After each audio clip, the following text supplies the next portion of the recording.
नमस्कार दोस्तों, आप पढ़ रहे हैं कक्षा 10वीं एनसीईआरटी गणित। आज हम पढ़ेंगे प्रश्नावली 1.2 का प्रश्न क्रमांक 5 और उदाहरण नंबर 5। तो देखिए, पांचवा प्रश्न है, जांच कीजिए कि क्या किसी प्राकृत संख्या n के लिए संख्या 6 पे n की घात अंक 0 पर समाप्त हो सकती है। तो देखिए, हमें जांच करना हो या सिद्ध करना हो या सत्यापित करना हो, एक ही बात होती है। देखिए, कोई भी संख्या है, ध्यान देना, यहां भी हम रफ में बता रहे हैं, कोई भी संख्या 0 पर कब समाप्त हो सकती है। जैसे मान के चलिए हमने लिखा 90, तो ये 0 पर क्या है, समाप्त है। जैसे 80 लिखा तो ये भी 0 पर समाप्त है। तो 0 पर समाप्त का मतलब क्या है? 0 पर समाप्त का मतलब है कि इकाई अंक 0 होना, और इकाई अंक यदि 0 है तो इसका मतलब ये हुआ कि उन संख्याओं में 10 का भाग जाता है, और 10 का भाग जाता है यदि, तभी हम कह सकते हैं कि वो संख्या 0 पर समाप्त होगी। और 10 का भाग जाएगा यदि, तो 10 के गुणनखंड होते हैं 2 गुणित 5। तो इसका मतलब है यदि किसी संख्या में 10 का भाग जा रहा था तो 2 का भाग भी जाएगा और 5 का भाग भी जाएगा। मतलब वो संख्या जो होगी 2 से भी विभाजित होगी और 5 से भी विभाजित होगी। तो हमें पता करना होगा कि उस संख्या के यदि गुणनखंड 2 या 5 हो रहे हों, क्योंकि वो 2 से और 5 से विभाजित होनी चाहिए, और यदि गुणनखंड 2 या 5 दोनों मिल जाते हैं तो हम कह सकते हैं कि वो संख्या जो है 10 से विभाजित हो जाएगी, मतलब 0 पर वो संख्या समाप्त हो जाएगी। तो देखिए, सवाल फिर हम कैसे करेंगे। यहाँ जो संख्या है 6 पे n की घात, पहले तो हम इसके गुणनखंड चेक करेंगे। तो देखिए, 6 के गुणनखंड आपको पता है, 6 को हम 2 गुणित 3 लिख सकते हैं ना। 6 के गुणनखंड 2 गुणित 3, और जो घात n की है वो n की घात वैसे ही लगा देना। अब देखिए, 2 गुणित 3 आ गए इसके गुणनखंड और लगी है n की घात। चाहे तो आप अलग अलग घात भी लिख सकते हैं, मतलब 2 पे n की घात और गुणित 3 पे n की घात। तो देखिए, हमने ये घात के रूप में गुणनखंड ज्ञात कर लिए हैं, तो इसके गुणनखंड तो हमें पता चल गए। अब देखिए, एक तो गुणनखंड 2 आ रहा और एक तो 3 आ रहा, और हमने आपको अभी अभी बताया कि कोई भी संख्या 0 पर समाप्त होती है कब? जब वो 2 से भी विभाजित हो, 5 से भी विभाजित हो, मतलब उसके गुणनखंड 2 हो और 5 हो।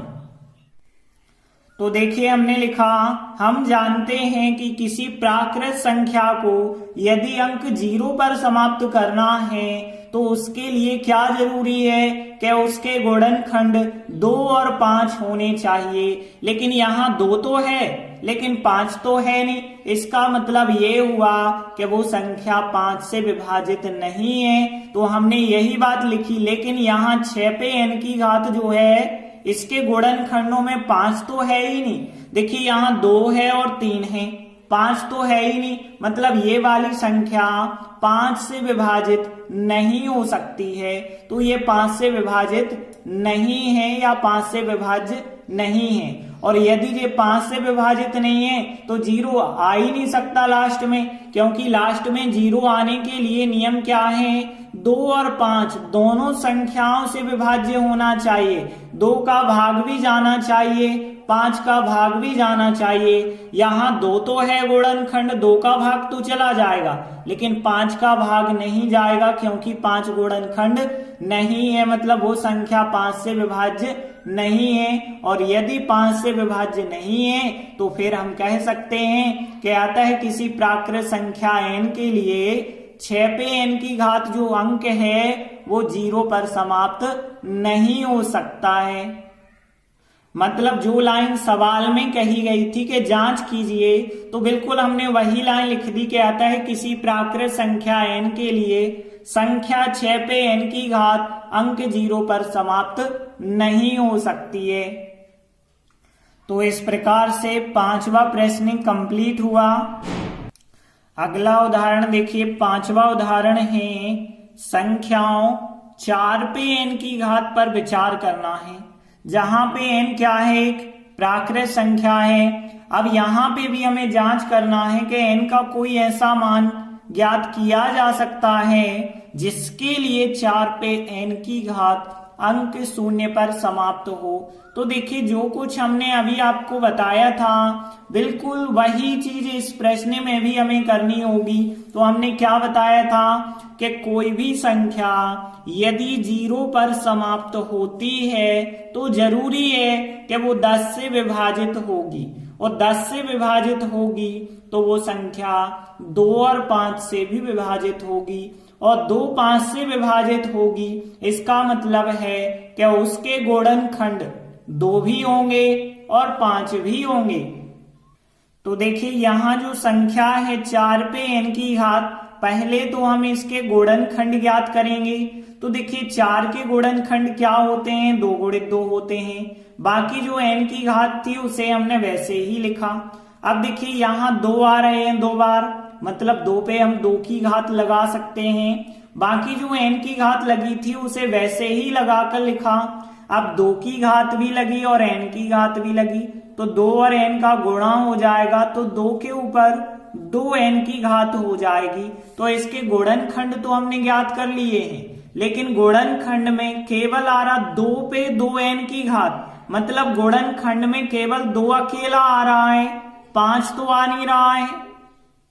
जबकि नियम क्या होता है कि 2 और 5 दोनों गुणनखंड होने चाहिए, तभी वो संख्या 0 पर समाप्त हो सकती है। तो बिल्कुल यही बात हम लिखेंगे जो पिछले प्रश्न में भी हमने आपको बताई थी कि हम जानते हैं कि किसी प्राकृत संख्या को यदि हमें 0 पर समाप्त करना है तो गुणनखंडों में 2 और 5 होना जरूरी है। यदि 2 और 5 हैं, 2 या 5 के अलावा कोई और एक्स्ट्रा संख्या है चल जाएगी, लेकिन 2 भी होना चाहिए और 5 भी होना चाहिए। यहाँ तो केवल 2 अकेला है, 5 तो है ही नहीं।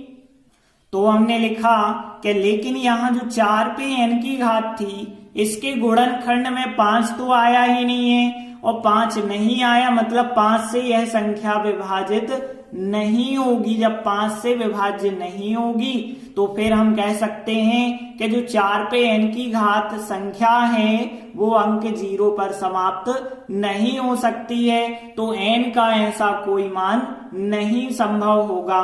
तो देखिए, हमने फिर यहाँ पे लिखा कि अतः संख्याओं जो 4n की बात हो रही थी, जहां पे n एक प्राकृत संख्या थी, उसके लिए n का ऐसा कोई मान नहीं हम ज्ञात कर सकते ताकि 4 पे n की घात अंक 0 पर समाप्त होता हो। मतलब जो लाइन हमने लिखी है यह लाइन बिल्कुल प्रश्न की ही है।